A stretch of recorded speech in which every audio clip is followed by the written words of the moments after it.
रात्री ना आम्ही खरवस खाल्ली, पण आणू म्हणत होती, "मम्मा हे काय आहे, काय आहे?"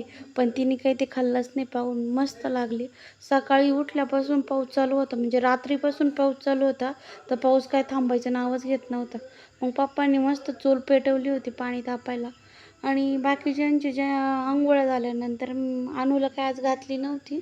तिला थोडंफार बरं वाटतं होतं म्हणून तोंड हात धुतले आणि कपडे चेंज केले, पण मी अंघोळ करून घेतली होती.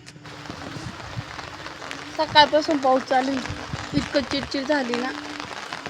अंघोळ वगैरे झाली होती, पण आता कपडे धुवायला आहे ना पाऊसच चालू होता. आणि बघा मी एक मोगऱ्याची ना फाटी लावली होती, इतकं बारीक होती तरी तिला मस्त पान आले होते. म्हटलं आता येईल हे मोगऱ्याचं झाड. त्याच्यानंतर आहे ना बाहेर आहे ना किराणावाल्याची वाट बघत होते, 11 वाजले तरी येईना म्हणून. कारण पावसाचं म्हटलं गाडी येते की नाही रस्त्याने. पण मग आली होती त्या काकांची गाडी. त्यांना म्हटलं बरं झालं तुम्ही पावसाचे आले, कारण उद्या बाजारला जाता जरी नाही आलं तरी किराणा असला तर कसंही आठवडा निघल म्हणून. मग आहे ना मम्मीला पण बोलून घेतलं, कारण पिशवी किराण्याची खूप जड होती, ती मला काही एकटीला उचलत नाही.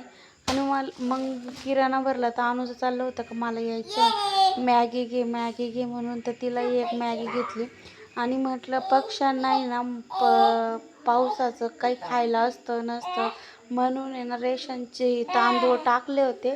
पण ते आधी लय घाबरले आणि म्हटलं येतं की नाही शेवटी फायनली ते आले. Thank you for watching. बाय.